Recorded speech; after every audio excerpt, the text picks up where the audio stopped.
Hello everyone watching, welcome to the second video in this series where I tell you how good a refurbished renewed phone from Amazon actually is.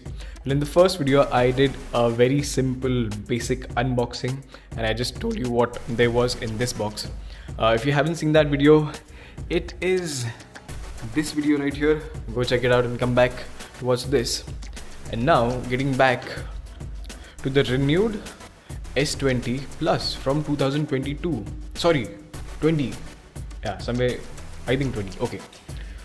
Well, this is, on first impression, this is an absolute fantastic phone. This is very comfortable to hold in the hand. It's very light.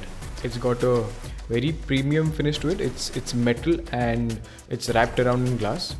And it is a very worthy flagship phone.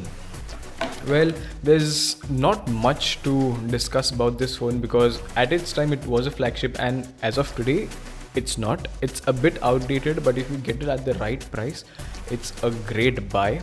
Well, a quick recap of the previous video. Well, I bought this on Amazon for 29,300 rupees approximately, and this is in a refurbished, renewed condition. So inside the it came with this box. 1 minute. So it came with this box, unboxing and everything, that previous video. Now coming to the essence of this video topic, is this phone actually good and is it worth the amount that I've spent on this? Well, to be very honest, it sort of is and it is not. That is a weird statement, but I will justify with just a few pros and cons. Now this phone is great and everything. It's got 6.7 inch diagonally 6.7 inch screen. It's got a quad HD resolution and 120 hertz, but the 120 hertz only works at 1080p resolution. It's got a quad camera setup, 30x zoom. It's got good powerful stereo speakers, one here and the main speaker here. 60% of the volume comes from here and the rest is from here. It's got where is this? It's got no. Okay, no front camera, but it's got a very good front. It's got a very good front camera and a very good back camera as well. See, these are just some of the pictures that I took on this phone. I'll put all the pictures on the screen for you to judge properly. This is one of my most favorite pictures that I took on this phone.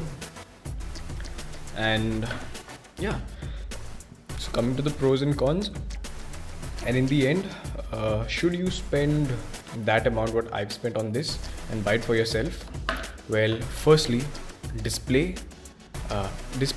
camera, build quality, in-hand feel, and the overall aesthetics and design of the phone, a huge thumbs up. The only things that I'd say lack in this phone is, see, the fingerprint sensor. It's one of the first generation's ultrasonic sensors, so it's a tad bit slow than what you would find on current generation phones, but it still works well. It's pretty accurate even if you have oil or sweat or anything on the scanner. This is going to give you an accurate result. And the speakers. Let's just play a quick, where is this? Quick song. I might get a copyright for this, but here you go anyways. Shark Tank. Okay, Marcus Bhaiya, please, no copyright on me, please.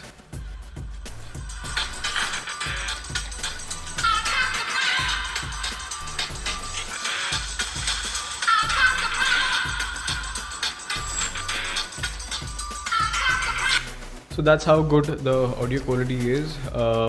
My personal opinion on this, it sounds good, it sounds full, but sometimes it tends to get a bit shrill.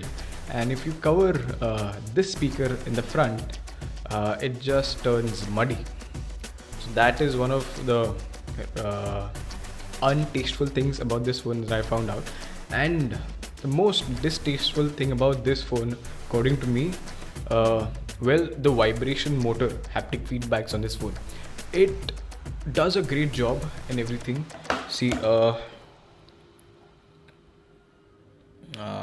you can't really feel the feedback, but the motor is so powerful. You can of course turn the power settings on the motor down, but it gives an unnatural shake to the phone sometimes when you're swiping off apps like this.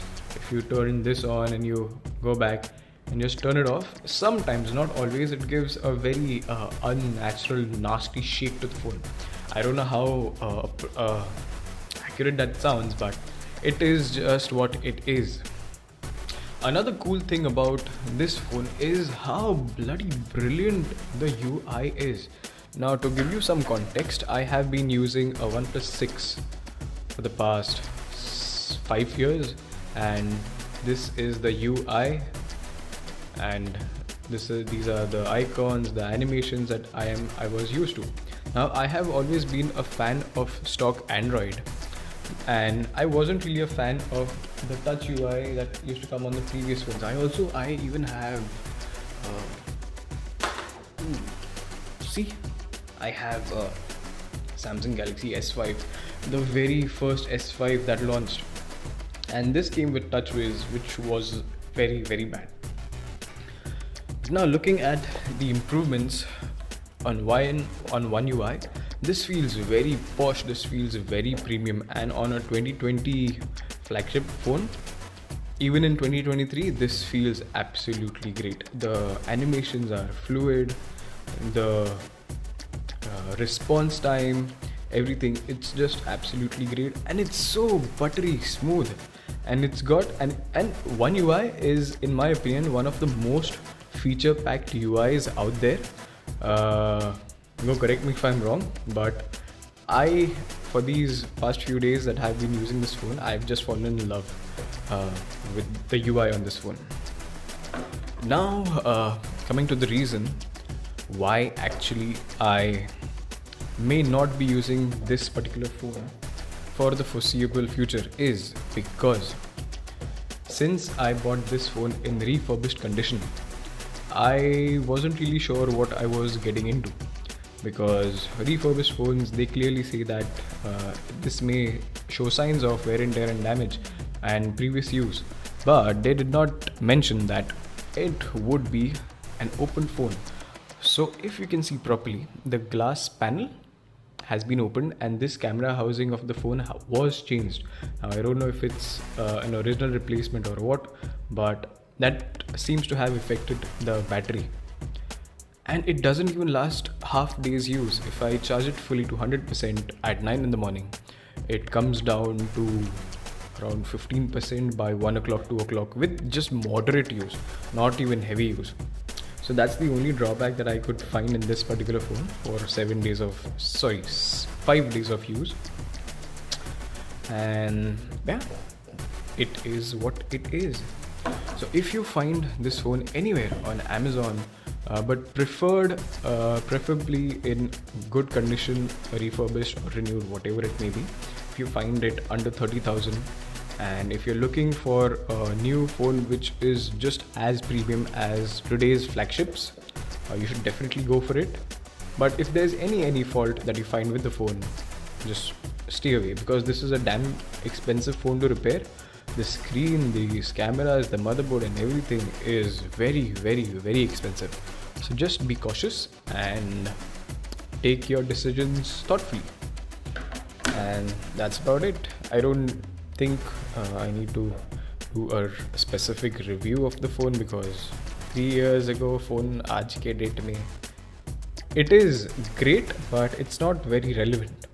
Well, thank you very much for watching, everyone. Have a great night, morning, evening, wherever you're watching, whenever you're watching. Bye bye. Okay, and afterthought. This video is being recorded on. I'm a bitch. Well, this video is being recorded on the DJI Action 2. So if you see any difference in quality, please do let me know in the comments. I hope that the quality is good and even the sound is good, because this is a damn expensive camera. And